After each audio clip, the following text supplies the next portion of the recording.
तो डिस्कस करेंगे पेडागोजी अभ्यास सीरीज 13th सेशन है। इस बार सीटेट और डीट+बी और जहां पे भी नए नए तरह के ऑनलाइन एग्जाम्स में क्वेश्चन आ रहे हैं, टॉपिक बेशक सेम है, क्वेश्चंस के पूछने के तरीके चेंज हुए हैं या तरीका चेंज हुआ है मैं कहूँ तो वो डिस्कस करेंगे। ये सीरीज अगर आप फॉलो कर रहे हैं तो किसी भी टीचिंग एग्जाम में आपको हेल्प मिलेगी। कहानी लाइक शेयर सब्सक्राइब आप कर दीजिएगा बिना कहे, है ना, जैसे जैसे आते जाए अपनी श्रद्धा से ये आप कर सकते हैं। नंबर 1 है which of the following facilitates students thinking, यानी निम्नलिखित में से कौन बच्चे के चिंतन को फैसिलिटेट करता है या सुसाध्य करता है, यानी सोचने को। थिंकिंग बहुत इंपॉर्टेंट टूल है हमारे ब्रेन का या कॉग्निटिव डेवलपमेंट में, तो थिंकिंग इंपॉर्टेंट चीज है। उस केस में अगर हम बात करें तो बच्चे की थिंकिंग को बेहतर बनाने में कौन सा एक ऑप्शन हेल्प करेगा। पहला ऑप्शन है ड्रिल एंड प्रैक्टिस, यानी बच्चे को कराओ प्रैक्टिस, अभ्यास कराओ, बार बार किसी एक चीज का कॉपी करना बिना समझे यानी रट्टा लगाना। डिस्कशन विद पीयर्स, यानी साथियों के साथ परिचर्चा यानी डिस्कशन करना, वाद विवाद करना।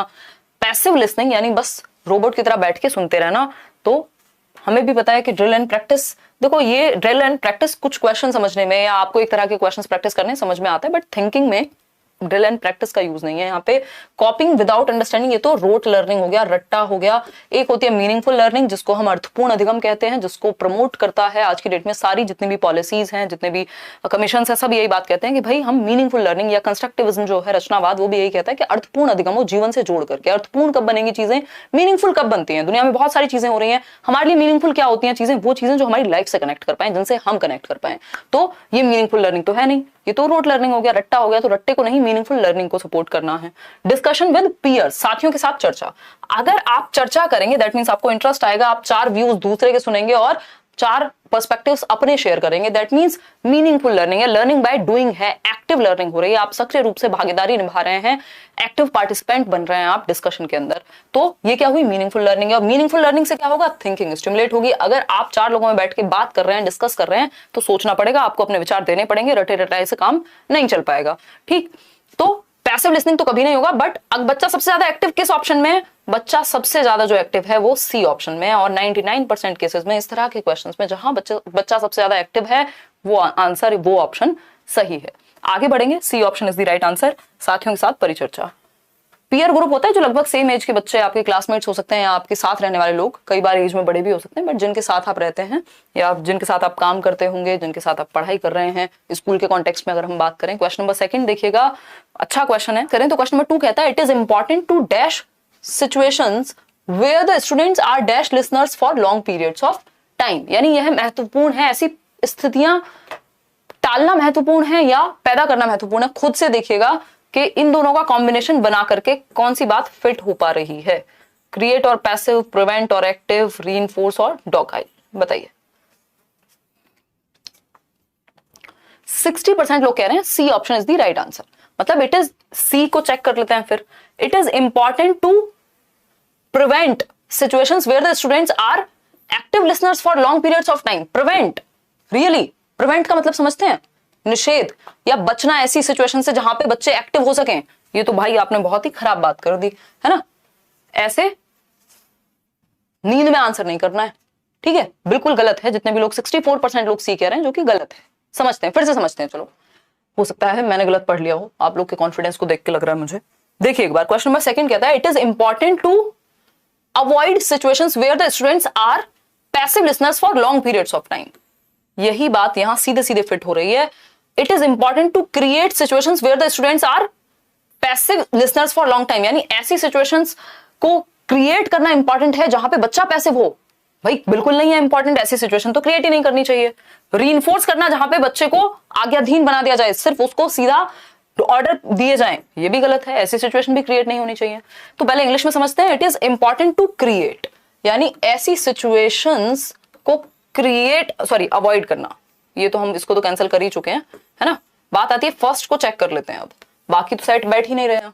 It is important to avoid, क्या है अवॉइड।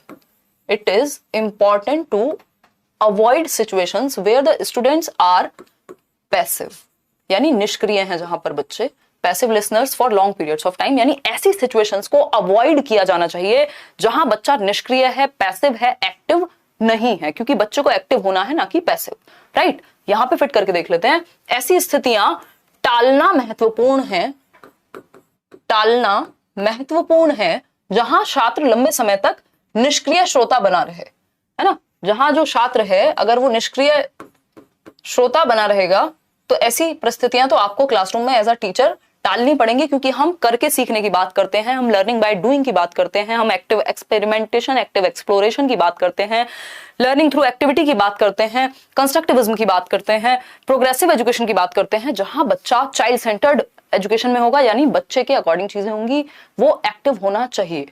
तो इसका जो सही उत्तर है वो है ए ऑप्शन, सी बिल्कुल भी सही नहीं है। पता नहीं आपने कैसे पढ़ा है इस क्वेश्चन को। देखो यही देखो कितना आसान टॉपिक है, कहने को ये चाइल्ड सेंटर्ड एजुकेशन का टॉपिक है, इतना आसान है जिसकी हद नहीं है। कि चाइल्ड सेंटर्ड सीधे सीधे ये कहती है कि बच्चा क्रिएटिव है, बच्चा क्यूरियस है, बच्चा सीख सकता है, 3 बातें कहती है और बच्चे को एक्टिव रखना है। लेकिन क्वेश्चन की लैंग्वेज ऐसे घुमाई गई है कि अभी भी 43% लोग समझाने के बाद भी नहीं समझ पाए, अभी भी कह रहे हैं कि सी ऑप्शन सही है। समझो इसको फिर से, सेंटेंस क्या बन रहा है वो देखो, उसके हिसाब से तो फिट करोगे। It is important to create situations where the students are passive, तो ये तो बात ही नहीं बन रही बी ऑप्शन में कि ऐसी सिचुएशन क्रिएट करो जहां पे पैसिव रहे बच्चा। इंपॉर्टेंट है ऐसी सिचुएशन क्रिएट करना, बिल्कुल भी नहीं। फिर आता है C option, it is important to prevent situations where the students are active listeners, ऐसी सिचुएशन को प्रिवेंट करना, निषेध कर देना चाहिए जहां बच्चा एक्टिव है, ये भी गड़बड़ है। ऐसी सिचुएशन को रीइंफोर्स करना चाहिए जहां बच्चा क्या है, आज्ञाधीन है, यानी आज्ञा जो दी जाए वही काम करे, ऐसी सिचुएशंस को प्रमोट करना चाहिए, बिल्कुल नहीं करना चाहिए। तो सिंपल आंसर यहां ए ही फिट बैठता है, क्योंकि आपको दोनों ऑप्शन लगा करके देखना है कि बच्चे के हित में बात जा रही है कि नहीं जा रही है ना। इसको शांति से बैठ के सॉल्व करना फिर से, और ये एक्सप्लेनेशन देखना। It is important to avoid situations, यानी ऐसी सिचुएशंस को अवॉइड करना महत्वपूर्ण है, ऐसी सिचुएशंस को, ऐसी परिस्थितियों को टालना महत्वपूर्ण है जहां बच्चा लंबे समय तक, 1 घंटे 2 घंटे या जितनी भी देर तक पैसिव लिसनर बन के बैठा रहे। समझ पाए हो बात को या नहीं? बोलो हाँ, ठीक है। आगे बढ़ते हैं, चलते हैं क्वेश्चन नंबर 3 पर। ऐसे डरोगे क्वेश्चन देख के, अभी तो पेपर आया भी नहीं है, चक्कर आने लग गया आप लोग को। देखो एक बार क्वेश्चन नंबर 3 देखो, which of the following is correct in context of learning, यानी कौन सी एक बात सही है अधिगम के परिप्रेक्ष्य में, कॉन्टेक्स्ट के लर्निंग के कॉन्टेक्स्ट में, सीखने के संदर्भ में कौन सी एक बात सही है। अगर क्वेश्चन को पढ़ के हमने समझ लिया तो हमारा आधा काम, 50% से ज्यादा काम वहीं समाप्त हो गया। ठीक है, कौन सा एक ऑप्शन करेक्ट है लर्निंग के कॉन्टेक्स्ट में, सीखने के कॉन्टेक्स्ट में, बताइएगा। पहला ऑप्शन है, students learn best when they participate in culturally irrelevant activities, यानी वो तब बेहतर सीखते हैं जब उनको संस्कृति से काट दिया जाए, बिल्कुल ऐसी एक्टिविटीज जो उनके कल्चर से है ही नहीं, तो वो कनेक्ट ही नहीं कर पाएंगे। तो ये करेक्ट कहां से हुआ, ये तो इनकरेक्ट हो गया। फिर आता है B option, students learn best when they participate in meaningful activities, बिल्कुल सही बात है, 67% लोग आंसर दे भी रहे हैं। अगर बच्चा अर्थपूर्ण एक्टिविटीज में पार्टिसिपेट करेगा जो उसकी लाइफ से जुड़ी हो, जो कल्चर से जुड़ी हो, जो मीनिंगफुल हो उसके लिए, है ना, जिनसे वो कनेक्ट कर पाए, तो वो अच्छा सीखेगा, सिंपल बात है। सी ऑप्शन है, students learn least when they participate in culturally relevant activities, यानी बच्चे सबसे कम सीखते हैं जब कल्चर से रिलेटेड एक्टिविटीज में उनको पार्टिसिपेट करने के लिए कहा जाता है। फिर वाइगॉस्की इतने महत्वपूर्ण क्यों है हमारे लिए, जो कहते हैं समाज और संस्कृति के साथ इंटरेक्ट करके सीखता है बच्चा, है ना, तो ऐसा तो हो नहीं सकता। फिर आता है D option, students learn least when they participate in meaningful activities, बच्चे सबसे कम तब सीखते हैं जब सार्थक गतिविधियों में भाग लेते हैं। सार्थक गतिविधियों में भाग लेके सबसे ज्यादा सीखेंगे, कम क्यों सीखेंगे, लीस्ट क्यों सीखेंगे। ये वर्ड्स को पकड़ना बहुत जरूरी है। तो हट गए सारे ऑप्शन, सिर्फ बी ऑप्शन सही है। सार्थक गतिविधियों में भाग लेने पर छात्र सबसे अच्छा सीखते हैं, सबसे बेहतर सीखते हैं। क्यों? क्योंकि वो मीनिंगफुल है एक्टिविटीज, वहां बच्चा सक्रिय है, एक्टिव है। आगे बढ़ेंगे नेक्स्ट क्वेश्चन पे। क्वेश्चन नंबर है हमारे सामने 4। क्वेश्चन नंबर 4 देखिएगा एक बार, पढ़िए, जवाब दीजिए। क्वेश्चन नंबर 4 सेज, पढ़िए पहले आप,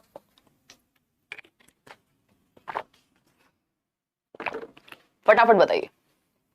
तो while designing instructions, a teacher should ensure that her instructions does not, यानी कि जब आप इंस्ट्रक्शंस को डिजाइन कर रहे हैं, दैट मीन्स जब आप अपना लेसन प्लान बना रहे हैं कि आप पढ़ाएंगे कैसे, क्या कर रहे हैं, अपना एलपी तैयार कर रहे हैं, लेसन प्लान बना रहे हैं कि आप पढ़ाएंगे कैसे, तो टीचर को क्या इंश्योर करना चाहिए, क्या सुनिश्चित करना चाहिए कि इंस्ट्रक्शन में क्या नहीं होना चाहिए, यानी उसके पढ़ाने से, उसके लेसन प्लानिंग से क्या नहीं होना चाहिए, उसके लेसन प्लान में क्या नहीं होना चाहिए। तो पहला ऑप्शन है कंफ्यूज एंड डिस्करेज स्टूडेंट्स, ये सुनिश्चित करना चाहिए कि जो इंस्ट्रक्शन है वो बच्चे को कंफ्यूज ना करे और डिस्करेज यानी हतोत्साहित ना करे। बात तो सही लग रही है, फिर भी हम बाकी ऑप्शन चेक करेंगे। ये इंश्योर करना चाहिए कि फैसिलिटेट्स स्कैफोल्डिंग, यानी कि teacher should ensure that her instruction does not facilitate scaffolding, ये सुनिश्चित नहीं करना चाहिए कि स्कैफोल्डिंग यानी हेल्प दी जा सके बच्चे को, भाई हेल्प तो दी जानी चाहिए, डज नॉट क्यों? मीडिएट लर्निंग, यानी लर्निंग में बीच में मीडिएशन हो सके, बिल्कुल होना चाहिए। Result in transfer of learning, यानी सीखने के हस्तांतरण में मददगार ना हो, क्यों ना हो भाई? डज नॉट क्यों करना चाहिए? एक ही बात यहां सही है, वो है कि ध्यान रखना चाहिए टीचर को अपना इंस्ट्रक्शन प्लान करते समय कि जो वो पढ़ाने जा रहा है या जा रही है वो बच्चे को कंफ्यूज ना करे, वो बच्चे को डिस्करेज ना करे, वो बच्चे को हतोत्साहित ना करे। ठीक है जी, आगे बढ़े। A option is the right answer. Question number 5 देखिएगा। क्वेश्चन नंबर 5 देखिए, अगर हम बात करते हैं, क्वेश्चन नंबर 5 कहता है which of the following is not promoted by the advocates of socio constructivist approach of learning, यानी कि कौन सी एक बात सामाजिक रचनावादी दृष्टिकोण को समर्थन नहीं देती। सामाजिक रचनावादी दृष्टिकोण क्या है? याद कीजिए, एक ही व्यक्ति हैं वाइगॉस्की, जो समाज और संस्कृति के साथ जुड़ के सीखने को कहते हैं। तो वाइगॉस्की किस बात को सपोर्ट नहीं करेंगे? इनडायरेक्टली यही पूछा है क्वेश्चन में। क्यों? क्योंकि सामाजिक रचनावादी वही हैं। सामाजिक रचनावादी कौन क्या मानेंगे कि समाज में ज्ञान की रचना हो सकती है, समाज और संस्कृति के साथ जुड़ के बच्चा सक्रिय रूप से ज्ञान की रचना कर सकता है। मतलब आप अपनी दादी नानी से कहानियां सुन के, अपने बड़ों के साथ इंटरेक्ट करके, अपने दोस्तों से बहुत कुछ सीखते हैं। मतलब हम समाज और संस्कृति से बहुत कुछ सीखते हैं, ऐसा वाइगॉस्की कह रहे हैं। मतलब ग्रुप्स में लर्निंग होगी, समाज के साथ लर्निंग होगी, कुल मिला के बात ये है।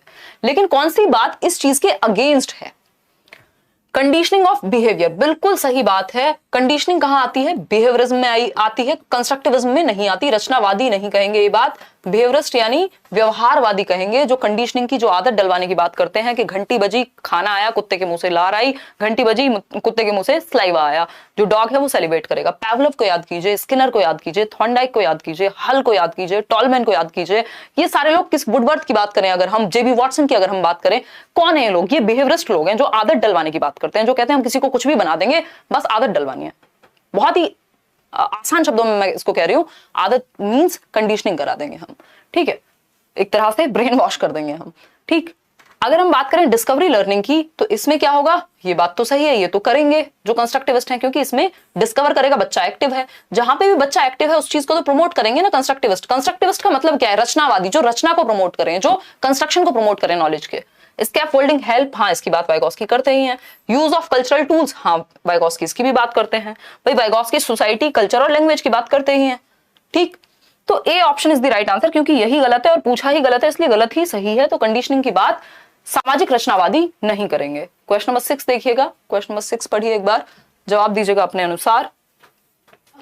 पढ़िए एक बार और लाइक शेयर भी कीजिए। खुशी खुशी है, पढ़ने का मूड नहीं बन रहा क्या आजकल? आ जाएंगे नवीन, जब आने होंगे पीआरटी के फॉर्म्स हमारे हाथ में नहीं है, हमारे हाथ में हमारी तैयारी। ठीक,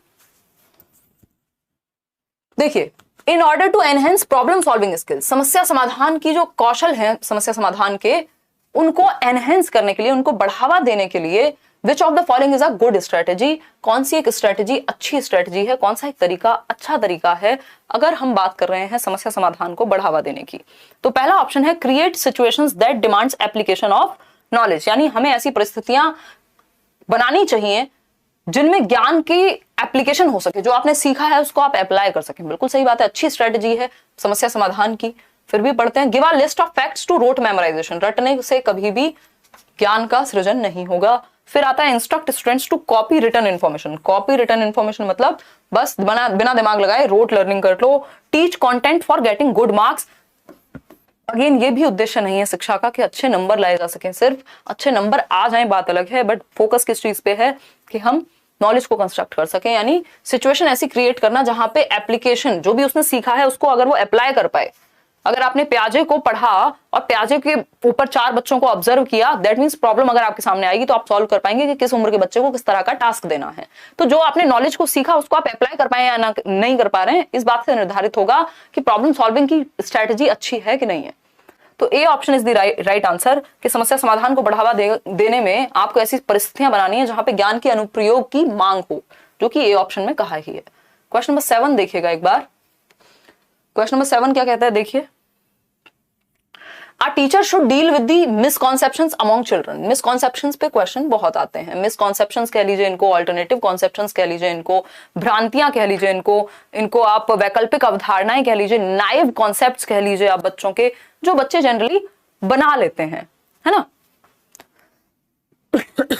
कि भाई हम चलते हैं तो ट्रेन में अगर हम जा रहे हैं तो पेड़ भी हमारे साथ चल रहे हैं, ये मिसकॉन्सेप्शन है एक, है ना। या पानी जो है, अगर गंदा पानी देख के बच्चा ये कह रहा है कि पानी जो है वो, या वाटर का जो कलर है वो कलरलेस नहीं होता, तो ये मिसकॉन्सेप्शन है, किसी वजह से अपने अनुभव के बेसिस पे उसने बना लिया है। इनको कैसे डील करेंगे? इनको चैलेंज किया जाएगा, ऐसी अपॉर्चुनिटी क्रिएट हो ताकि बच्चे को मौका मिले इस पर डिस्कशन का और वो सही उत्तर तक पहुंच पाए। 86% लोग कह रहे हैं बी ऑप्शन। चलिए देखेंगे, identify but not attending those misconceptions, यानी पहचान तो लो बट उन पे कुछ काम मत करो। तो फिर कैसे ठीक होगा अगर ध्यान नहीं देंगे तो? फिर है B option, providing opportunities to counter their misconceptions, यानी ऐसे अवसर प्रदान करना जहां पे बच्चे के जो मिसकॉन्सेप्शन है उनको क्या किया जा सके, उनको चैलेंज किया जा सके। एक तरह से चैलेंज यहाँ नेगेटिव वर्ड में नहीं लेना, काउंटर किया जा सके एक तरह से। मतलब चैलेंज और काउंटर का मतलब क्या है कि उनको सही रीजनिंग दे सकें कि वो जो सोच रहे हैं वो इस रीजन से सही नहीं है। तो ऐसी अपॉर्चुनिटीज अगर आएंगी, डिस्कशन होगा क्लास में, तो अपने आप ठीक हो जाएगा। इसका मतलब ये नहीं डंडे से उनके दिमाग में भरेंगे, अरे ऐसे कैसे कह दिया, उस चीज को एक्सेप्ट करेंगे बट अपॉर्चुनिटीज ऐसी देंगे कि वो सही उत्तर तक पहुंच सके। फिर है C option, punishing children for expressing misconceptions.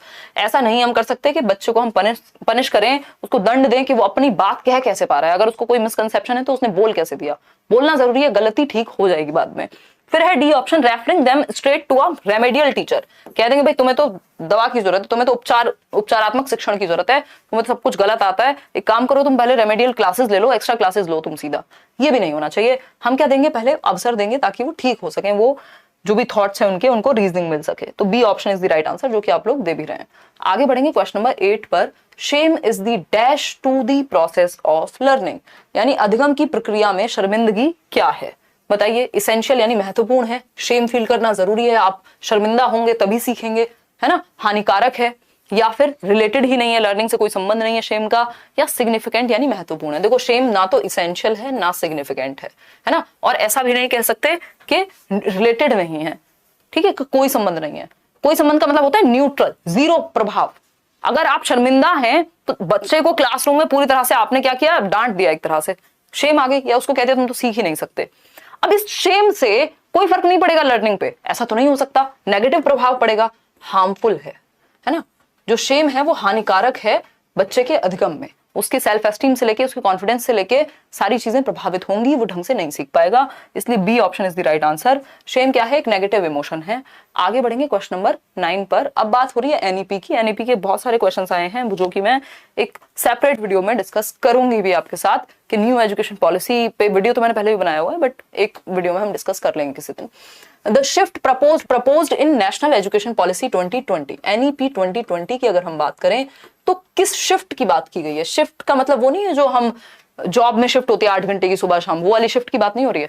Shift का मतलब यहाँ पे क्या है, बदलाव, किस चीज से किस चीज में परिवर्तन आया है एनईपी के द्वारा। स्टैंडर्डाइजेशन टू फ्लेक्सिबिलिटी, यानी मानकीकरण से लचीलेपन की तरफ शिफ्ट करें। बी ऑप्शन है फॉर्मेटिव टू समेटिव। भाई समेटिव टू फॉर्मेटिव तो दुनिया करती है, फॉर्मेटिव टू समेटिव थोड़ी करना है। फॉर्मेटिव होता है जिसमें बच्चा एक्टिव है, जिससे फीडबैक मिले। समेटिव होता है जिसमें आप जज कर पाए बच्चे को, मार्क्स की बात हो जाए। Conceptual understanding to learning for exams, भाई learning for exams to conceptual होता तो सही बात होती कि हम एग्जाम के लिए पढ़ने की बजाय कॉन्सेप्चुअल अंडरस्टैंडिंग, कॉन्सेप्ट्स क्लियर करने की बात कर रहे हैं, यहां उल्टा कह दिया।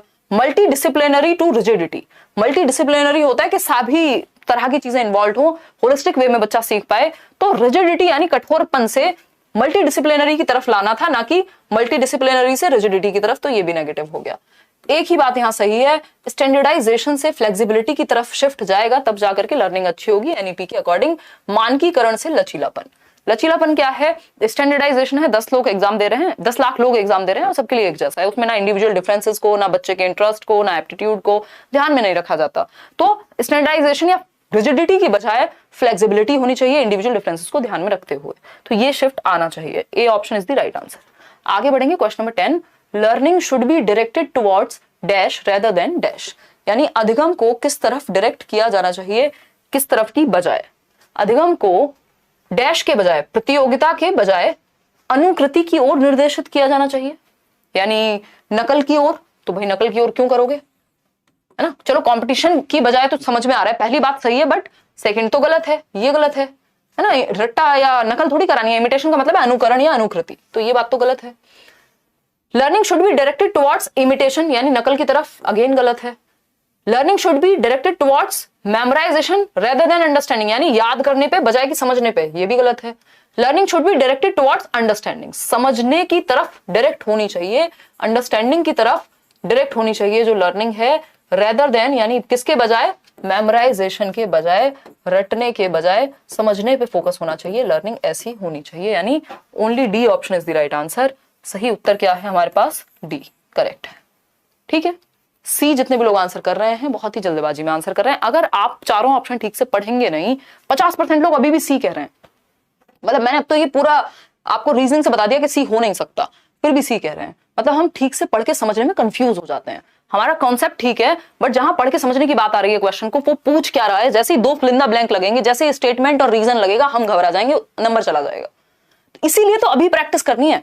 ये क्वेश्चन ऐसे हैं जिनको आप पेपर के टाइम पे जस्ट प्रैक्टिस करके नहीं हवा में सही कर देंगे। अगर आपका कॉन्सेप्ट या आपने बार बार प्रैक्टिस नहीं की है, शांति से बैठ के दिमाग को शांत रख के समझने की कोशिश नहीं की है क्वेश्चन को और ऑप्शंस को, तो गड़बड़ करेंगे। एंड मोमेंट पे आज की डेट में दिक्कत होगी पेपर में पास होने में।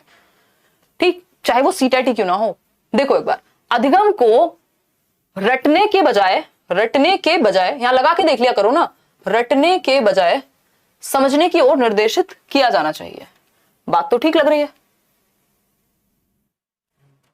एक मिनट रुको, अधिगम को रटने की बजाय समझने की ओर, अच्छा ये हिंदी और इंग्लिश में अलग है, इसका सिंपल मतलब ये है। मैंने बेकार में आपको इतना लेक्चर दे दिया, ये इन्होंने ऐसे ही दिया हुआ है या तो फिर टाइपिंग मिस्टेक हुई होगी। Learning should be directed towards understanding rather than memorisation. ऐसा हुआ है इस बार पेपर में कि बहुत सारी गलतियां इन्होंने भी की हैं। देखो इस केस में जिन्होंने गलती, क्योंकि ये नंबर फ्री में नहीं मिला, ये 9 नहीं लिखा हुआ इसकी तरफ, इसका नंबर फ्री में किसी को नहीं मिला। ठीक है, आई एम सो सॉरी जिन लोगों ने सही उत्तर दिया था हिंदी देख करके। ज्यादातर लोग जो है वो हिंदी मीडियम वाले हैं, समझती हूँ मैं। चलो आओ एक बार देखो इसमें गड़बड़ क्या है। अब ऐसे केस में मान लो हिंदी में गलत लिखा हुआ है, इंग्लिश में कुछ और है, हिंदी में कुछ और है, कंसिडर किसको किया जाएगा, इंग्लिश वाले को कंसिडर किया जाएगा, है ना। बेशक आप हिंदी मीडियम हैं, अगर हिंदी में गलत है क्वेश्चन बाय चांस, तो जो इंग्लिश में है उसी को फाइनल माना जाता है हर एक एग्जाम में। ठीक है, चलो आगे बढ़ते हैं। ठीक है, तो ये इसमें एक बार फिर से सुन लो, अगर आप सही तरीके से समझते हो तो जो सही उत्तर है हिंदी में वो होगा सी, और इंग्लिश में जो सही उत्तर है वो होगा डी। ठीक है, तो इंग्लिश वाला डी ही कंसिडर करेंगे, उसको हिंदी में ठीक कर लीजिएगा। तो हिंदी में सी, इंग्लिश में डी। ठीक, आगे बढ़े, कोई दिक्कत। क्वेश्चन नंबर 11 देखिए, इतना ज्ञान दे दिया मैंने आपको बेवजह। क्वेश्चन नंबर 11 देखिए, असर्शन यानी स्टेटमेंट, बट आजकल आप घूम रहे हो क्वेश्चंस में, ये बात में कोई गलती नहीं है। एक तरफ है स्टेटमेंट, एक असर्शन दिया है, अभिकथन, और उसका तर्क दिया है। तो देखना है कि जो कथन है, जो स्टेटमेंट है, उसका वो सही है कि नहीं और रीजन सही है कि नहीं है। दोनों चीजें चेक करनी होंगी कि जो कथन है वो सही है कि नहीं और रीजन सही है कि नहीं।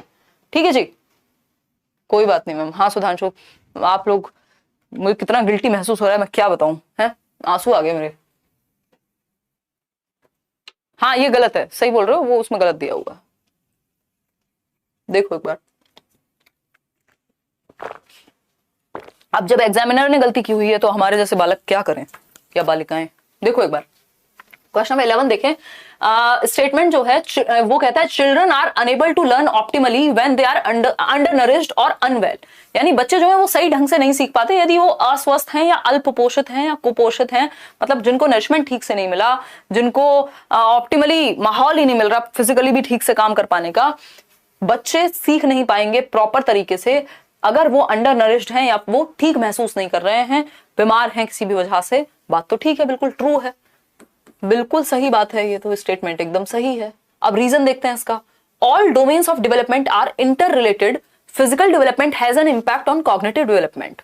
ये कह रहे हैं कि विकास के सभी आयाम, सभी पहलू, सभी पक्ष परस्पर रूप से जुड़े हुए हैं, शारीरिक विकास संज्ञानात्मक विकास को प्रभावित करता है।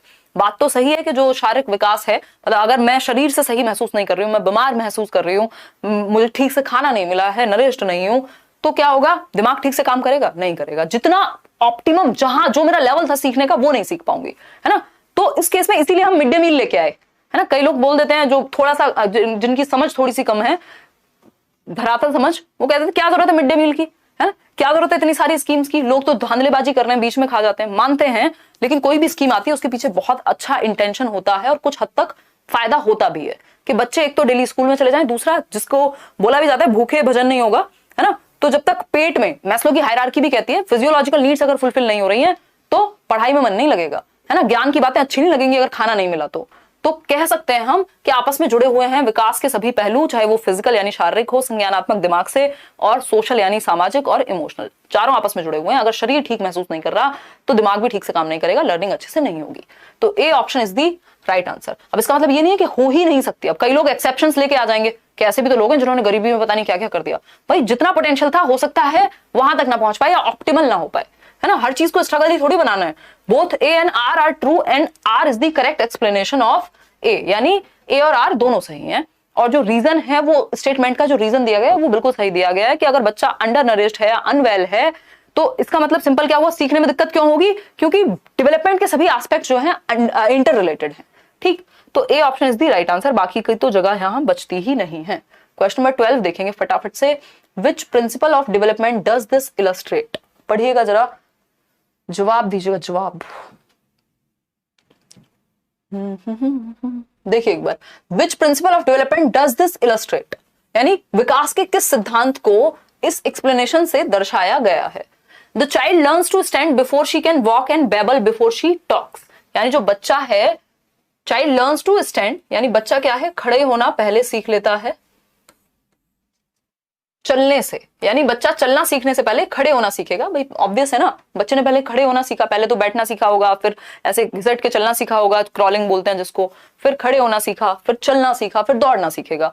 ठीक है, and babble before she talks, babbling क्या होती है, बा मा, जो सिंगल सिलेबल वर्ड्स हैं वो बच्चा बोलने लगेगा, पा। ठीक, प्रॉपर बोलने से पहले वो बेबलिंग बलबलाना सीखता है। बात तो ठीक है, एक सीक्वेंस है ना, समझ पा रहे हो, 52% लोग सही समझ पा रहे हैं।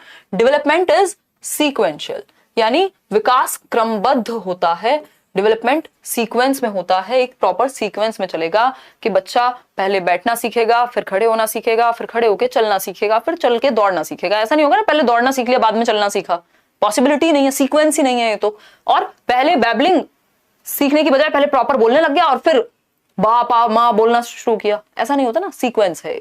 तो डेवलपमेंट सीक्वेंशियल होता है, ये विकास का एक सिद्धांत है।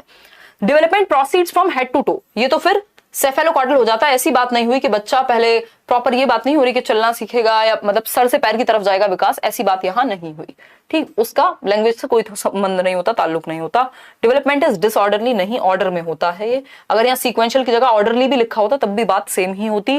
Development progresses from centre to the extremities, इसको प्रॉक्सिमो डिस्टल कहते हैं, तो वो बात भी यहाँ नहीं हो रही है। तो A option is the right answer, सीधा सुंदर सस्ता टिकाऊ ऑप्शन है। कोई दर्द समस्या परेशानी अगर है तो बता दीजिए। क्वेश्चन नंबर 13 फिर से आपको, कई लोगों के तो डर बैठ गया इस तरह के क्वेश्चन देख करके, है ना, उनको लगता है क्या है ये, कहना क्या चाहते हो। ठीक, ये स्टेटमेंट है और नीचे दिया हुआ है रीजन, इससे अब आप बच नहीं सकते, इस तरह के क्वेश्चंस भरपूर पूछेंगे इस बार सीटेट। चलिएगा फटाफट से, बहुत बढ़िया, ए ऑप्शन कह रहे हैं आप लोग 64% लोग। चलिए देखते हैं इतना कॉन्फिडेंस जो आप लाए हैं वो कितना गलत है। Children learn the knowledge, skills, values and customs of the society only through formal agencies. Formal agency समझते हैं आप, कि स्कूल में या किसी एक ग्रुप में जाकर के ही सीखेंगे। फॉर्मल मतलब जिसके लिए प्रॉपर एक सिस्टम बना हो, कि समाज के नियम कायदे कानून तौर तरीके वो सिर्फ स्कूल में या किसी इंस्टीट्यूशन में जाके सीखेंगे कि कैसे बैठना है, कैसे चलना है। घर में नहीं सीख सकते, रोड पे चलते हुए नहीं सीख सकते, किसी से बात करके नहीं सीख सकते, टीवी देख के नहीं सीख सकते। ये फॉर्मल एजेंसी थोड़ी है जहां पे आपने एनरोल किया खुद को, तो ये तो बात ही गलत है, फॉल्स है ये बात तो, है ना। फिर आते हैं रीजन पे। Socialisation is a simple and linear process that takes place in a well planned manner, यानी सामाजिकरण की प्रक्रिया एक सिंपल और लीनियर प्रोसेस है, यानी बहुत ही आसान है, किसी जगह जाओ और सीख लो। लीनियर है, एक रेखा में चलती है। लीनियर कैसे है भाई, कॉम्प्लेक्स प्रोसेस है, ऊपर नीचे आगे पीछे चलती रहेगी, स्पाइरल हो सकता है। कुछ चीजें आप घर से सीखेंगे, फिर दुनिया में जाएंगे वहां कुछ चीजें सीखेंगे, फिर जो सीखी थी उनको सही करेंगे, आगे पीछे होंगी चीजें। तो ये भी फॉल्स है, दोनों ही बातें गलत हैं। जब दोनों ही बातें गलत हैं तो आपने किस हक से ए ऑप्शन कह दिया है? ऐसी हरकतें करोगे तो आंसू नहीं आएंगे मेरे। देखो एक बार, A and R are false, दोनों ही बातें गलत हैं, गलत हैं, गलत हैं, है ना। ऐसी हरकतें अगर करोगे तो ऐसे कैसे चलेगा दीदी और भैयाओ, बताओ एक बार। मोहम्मद ईशान क्या कह रहे हैं, ईद मुबारक मैम, मेरा सीटेट में फर्स्ट अटेम्प्ट में 110 आया है, आपको बहुत सारे थैंक्स यार, थैंक यू सो मच, मुझे बहुत अच्छा लगता है मोहम्मद एहसान। बाकी ईद तो आई थिंक कल थी ना, चलो फिर भी ईद मुबारक, है ना। मुझे बहुत अच्छा लगता है आप लोगों से मिलके, थैंक यू सो मच। अभी क्या है, दो तरह के लोगों में बट गई हैं चीजें, है ना। जैसे कुछ लोग हैं जो जनरल वीडियोस देखते हैं, किसी ने व्लॉग देख लिया, उसका पढ़ाई से कोई संबंध नहीं है। शॉर्ट वीडियोस इतनी ज्यादा वायरल सी होती हैं आजकल, अलग अलग जगह पे मैं देखती हूँ, पता नहीं कोई रील चल गई, किसी ने कुछ भी डाल दिया, फैन चैनल्स हैं इतने सारे। तो एक तो है वो वाली पॉपुलेशन कह लीजिए, या वो वाली ऑडियंस कह लीजिए, वो वाले व्यूअर्स कह लीजिए। दूसरे व्यूअर्स हैं अपने लर्निंग वाले। तो जैसे बाहर लोग मेरे को मिलते हैं तो पहले एक बार में पता चल जाता है कि पढ़ने वाला व्यक्ति है या जस्ट बाकी वीडियोस देखता है। तो पढ़ने वाले लोगों की रिस्पेक्ट अलग होती है, नेक्स्ट लेवल होती है। मतलब कई बार तो मेरे को पीछे हटना पड़ता है, बड़ा मतलब अजीब लगता है पैर वैर छूने वाला सीन। तो वो डिफरेंशिएट कर पाते हो आप। तो ये जो आपने कमेंट किया या सुपर चैट किया, मतलब I can feel it. Next level हो यार आप लोग, आ जाओ एक बार। पता नहीं आपको समझ में आया होगा मेरी इंटेंशन क्या थी ये बात कहने के पीछे, कि मतलब जो लोग पढ़ने लिखने वाले लोग हैं, जो डायरेक्ट ये वाले चैनल से जुड़े हुए हैं, अलग एक कनेक्शन रहता है। देखो, Jean Piaget's constructivism proposes that children progress through 4 stages of cognitive development। यानी जीन पियाजे कहते हैं कि बच्चे जो हैं संज्ञानात्मक विकास की 4 अवस्थाओं से होकर गुजरते हैं। देखिए,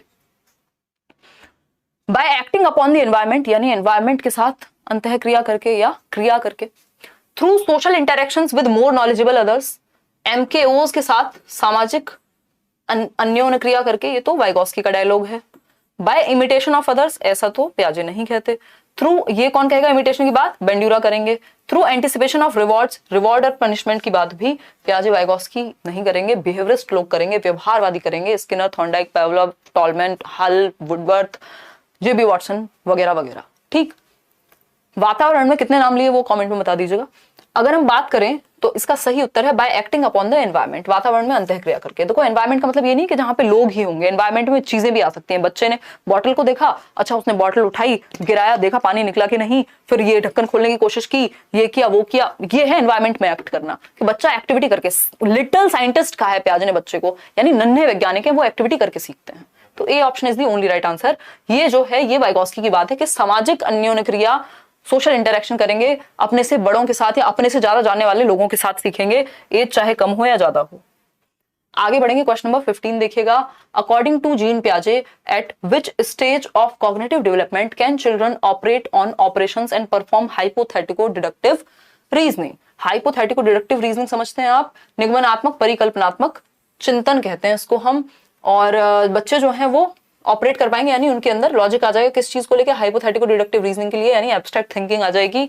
हाइपोथेटिको डिडक्टिव रीजनिंग में एब्स्ट्रैक्ट थिंकिंग जरूरी है कि जो चीजें अभी नहीं भी हुई हैं उस पर भी हम कल्पना करके रीजनिंग कर सकें कि भाई अभी हमारा जो जीडीपी का ग्रोथ रेट है इतना है, उस साल में इतना हो सकता है। कुछ चीजों के बेस पे दिमाग लगा करके कुछ इकोनॉमिस्ट या साइंटिस्ट लोग अलग अलग चीजें बताते हैं। ठीक है, सेम चीज नहीं बताएंगे, पता चले जीडीपी ग्रोथ साइंटिस्ट थोड़ी बताएंगे। ठीक, तो अलग अलग चीजों पे हम कहते हैं ये वाली वेव आएगी। ये क्या है, हाइपोथेटिको डिडक्टिव रीजनिंग है, नेक्स्ट लेवल थिंकिंग है जो एब्स्ट्रैक्ट चीजों पे हुई है। फॉर्मल ऑपरेशनल में आएगी, सिंपल बात है। हाइपोथेटिको आती ही फॉर्मल ऑपरेशनल में है 11 से 15 या 16 वर्ष की उम्र में पियाजे के अकॉर्डिंग। ठीक, अगर सिर्फ ऑपरेशन लिखा होता तो कॉन्क्रीट ऑपरेशनल हो जाता, बिफोर ऑपरेशन लिखा होता तो प्री ऑपरेशनल। क्वेश्चन नंबर 16 देखिएगा। क्वेश्चन नंबर 16 कहता है, dash are very important in Lev Vygotsky's theory for cognitive development.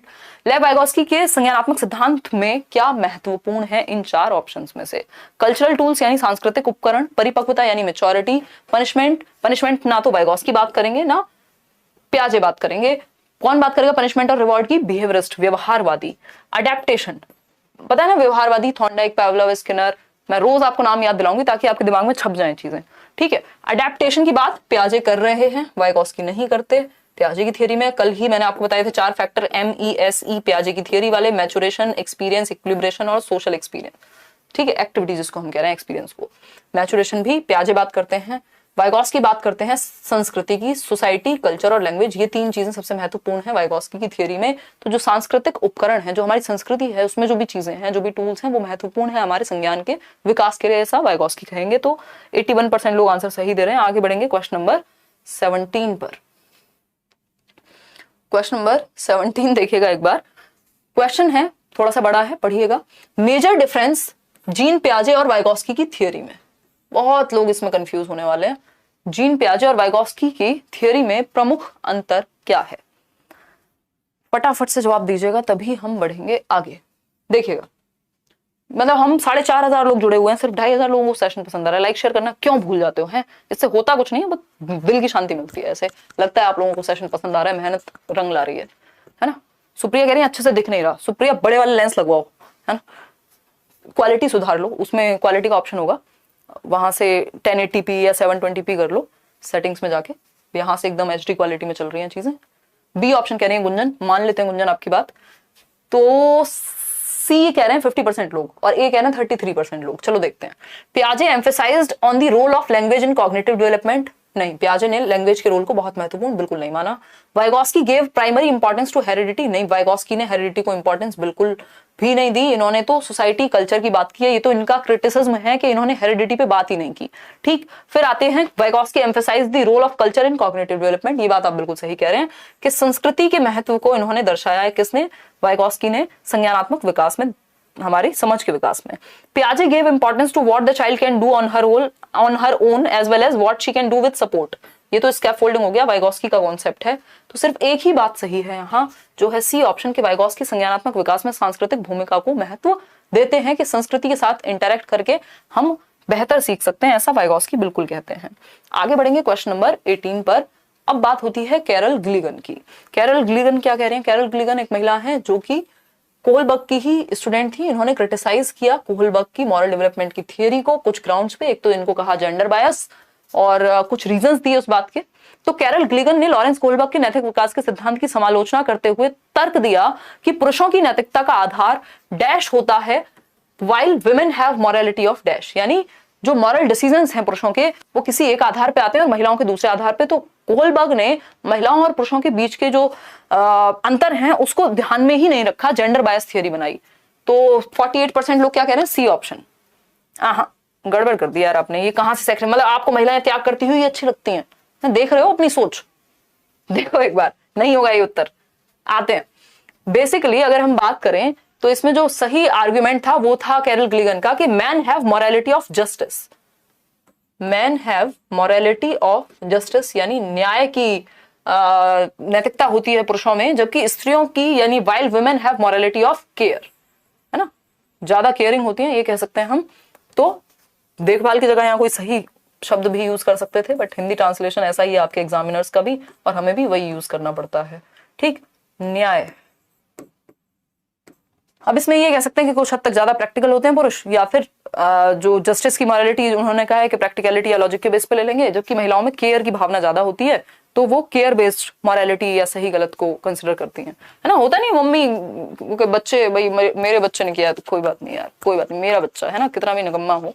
हालांकि वो चीज बदल रही है, ऐसा नहीं है कि सारी माएँ ऐसी ही हैं कि वो सही को गलत और गलत को सही कुछ भी कहेंगी, बट बात ये है यहाँ पे कि मॉरल डिसीजंस लेने में जो महिलाओं का टेक है उसमें केयर जो है वो एक इंपॉर्टेंट रोल प्ले करती है, पुरुषों में जस्टिस या फिर लॉजिक की हम बात करें तो A option is the right answer. ये ऐसा नहीं कि उनके दिमाग में कुछ फेरबदल है, ये मॉरलिटी की बात हो रही है यहाँ पे, इसको कहीं और मत ले जाना, ठीक है।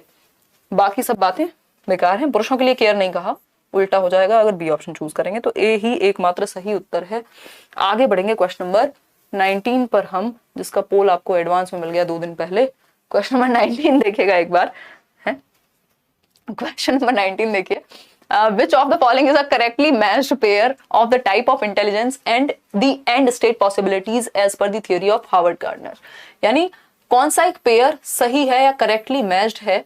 अगर हम बात करें हार्वर्ड गार्डनर के बहुबुद्धि के सिद्धांत की, इंटेलिजेंस एक तरफ दी हुई है, बुद्धि का प्रकार, और दूसरी तरफ उसका एंड स्टेट क्या हो सकता है। भाई गार्डनर ने 8 प्रकार की बुद्धि की बात की है ना, कि अगर म्यूजिकल इंटेलिजेंस है तो आप सिंगर बन सकते हैं, अगर लिंग्विस्टिक है तो आप टीचर बन सकते हैं, अगर आप या कुछ टाइप मतलब कुछ लेखक भी बन सकते हैं, अगर आप में साइंटिफिक या लॉजिकल है तो आप साइंटिस्ट या फिर मैथमेटिशियन बन सकते हैं।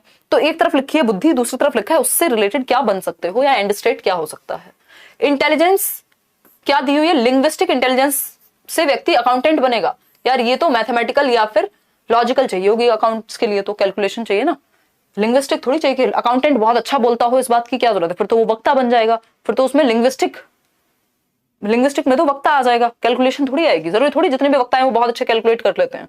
इंटेलिजेंस क्या है, स्पेशल इंटेलिजेंस। एंड स्टेट क्या है, आर्किटेक्ट, यानी बुद्धि का प्रकार है स्थानिक बुद्धि, और एंड स्टेट क्या है, वास्तुकार, आर्किटेक्ट, जो एक बिल्डिंग बना सके। क्यों? क्योंकि स्पेशल इंटेलिजेंस है कि वो दिमाग में इमेजिन कर लेते हैं कोई रूम देख के भी कि कहाँ पे क्या चीज अच्छी लगेगी, चाहे वो इंटीरियर डेकोरेटर हो, चाहे वो नक्शा बनाने वाले लोग कार्टोग्राफर हो, चाहे वो आर्किटेक्ट्स हो, है ना, चाहे वो स्कल्पचर जो होते हैं, जो मूर्तिकार होते हैं, उनको भी पता है नाक कहाँ से क्या शेप देनी है। मतलब स्पेशल इंटेलिजेंस है, स्पेस से रिलेटेड, स्थान से रिलेटेड। ठीक, तो B option is the right answer over here. Intelligence bodily kinaesthetic, singer बनेगा, मतलब बॉडी बना के सिंगर अच्छे बनते हैं, मतलब जिनकी बॉडी में ज्यादा ताकत है वो सिंगर अच्छे बनेंगे? नहीं, बॉडीली काइनेस्थेटिक स्पोर्ट्स पर्सन बनेगा, सिंगर म्यूजिकल इंटेलिजेंस वाला बनेगा। ठीक है, नेचुरलिस्टिक से टीचर बन जाओगे? भाई जरूरी तो नहीं है, टीचिंग के लिए तो लिंग्विस्टिक भी चाहिए। अगर आप अपनी बात को व्यक्त नहीं कर पा रहे, कैसे समझाओगे? कितना बोलना पड़ता है, लगातार बोलना पड़ता है। कई बार तो दोस्त कहते हैं चुप हो जाओ, तुम्हें हो गई है आदत ज्ञान देने की। ठीक है, तो B option is the right answer, बाकी कोई जम नहीं रहा यहाँ पे। आगे बढ़ते हैं, आज के लिए आखिरी सवाल 20th क्वेश्चन देखिए। National education policy 2020 considers multilingualism, यानी एनईपी 2020 बहुभाषिता के बारे में क्या कहता है? बहुभाषिता समझते हैं भाई, डिफरेंट डिफरेंट लैंग्वेजेस को मौका दिया जाना चाहिए, एक्सेप्ट किया जाना चाहिए क्लासरूम में। एक बच्चा हो सकता है जिसके घर में गुजराती बोली जाती हो, तो वो गुजराती को आप एक्सेप्ट करें। किसी के घर में मलयालम हो, किसी के घर में तेलुगु हो, तमिल हो, हिंदी हो, हरियाणवी हो, भोजपुरी हो, कोई भी भाषा हो सकती है, पंजाबी हो, है ना। तो मल्टीलिंगुअलिज्म यानी मल्टीपल लैंग्वेजेस को क्लास में होना चाहिए। इसके बारे में न्यू एजुकेशन पॉलिसी क्या कहती है? तो हिंड्रेंस कहती है। मल्टीलिंगुअलिज्म को कोई भी पॉलिसी हिंड्रेंस या रुकावट नहीं कह सकती, एसेट है मल्टीलिंगुअलिज्म। एनसीएफ में भी यही था, एनईपी में भी यही है। अब आपको यहाँ पे घबरा नहीं जाना कि मैंने तो न्यू एजुकेशन पॉलिसी पढ़ी ही नहीं, कहां से आंसर दे दूं। अरे लॉजिकली बच्चे के हित में जवाब दे दो, बात खत्म, है ना। कोई दुनिया से अलग बातें थोड़ी कर रही है न्यू एजुकेशन पॉलिसी, बच्चे के हित में बातें कर रही है। जो एनसीएफ बात कर रहा था ज्यादातर बातें वही हैं, वो भी पूरी नहीं हो पा रही हमसे, जो 1962-64 में पॉलिसीज में बात हुई थी। ठीक, तो कक्षा में पूंजी के रूप में देखती है या फिर एक एसेट यानी एक रिसोर्स के रूप में देखा जाता है मल्टीलिंगुअलिज्म को। ये बात सही है, 78% लोग सही दे रहे हैं। अननेसेसरी नहीं है, बैरियर नहीं बन सकता। ये क्या है? एक एसेट है, एक रिसोर्स है। मल्टीलिंगुअलिज्म क्या है? एक संसाधन है। ठीक, तो B option is the right answer कि सभी भाषाओं का हम प्रयोग करें। बच्चा जो भी अपने घर से लेके आता है, हम हर चीज को वेलकम करते हैं, उसको यूज करते हैं अच्छे के लिए। ठीक है, 99% लोगों को बहुत मजा आया, बहुत ही अच्छा लगा हमें ये देख करके। हमारी जो मेहनत है, इतनी देर से जो हम बातें कर रहे हैं, बोले जा रहे हैं बिना रुके, अच्छा लगता है ऐसा देख करके। थैंक यू सो मच यार। आगे बढ़ेंगे, लाइक शेयर सब्सक्राइब ना किया हो तो कर दीजिएगा। बाकी बी योर ओन कांस्टेंट, अपने साथ बने रहें। जमाना आपके साथ हो ना हो, आप अपने साथ हैं तो बाकी चीजें सब ठीक हो जाती हैं। आज के लिए इतना ज्ञान काफी है। बाय बाय, टेक केयर, मिलेंगे जल्दी, है ना। आउट ऑफ 20 कितने ठीक हुए वो आप कमेंट्स में बता दीजिएगा। कोई और डाउट हो, एक्चुअली इतने सारे लोग हैं तो सबका डाउट ले पाना संभव तो नहीं है। कल के कमेंट्स भी मुझे पढ़ने हैं, मैं पढ़ नहीं पाई हूँ सारे, तो नहीं जितने पढ़ पाती हूँ। वो कितने क्वेश्चंस आपके ठीक हुए? कई लोग 18, 19 भी कह रहे हैं। कोई है जिसके 20 में से 20 ठीक हो गए हो? लग नहीं रहा मुझे। 16 भी ठीक हुए हैं, चलो ठीक है, बहुत बढ़िया। 14, 17, 15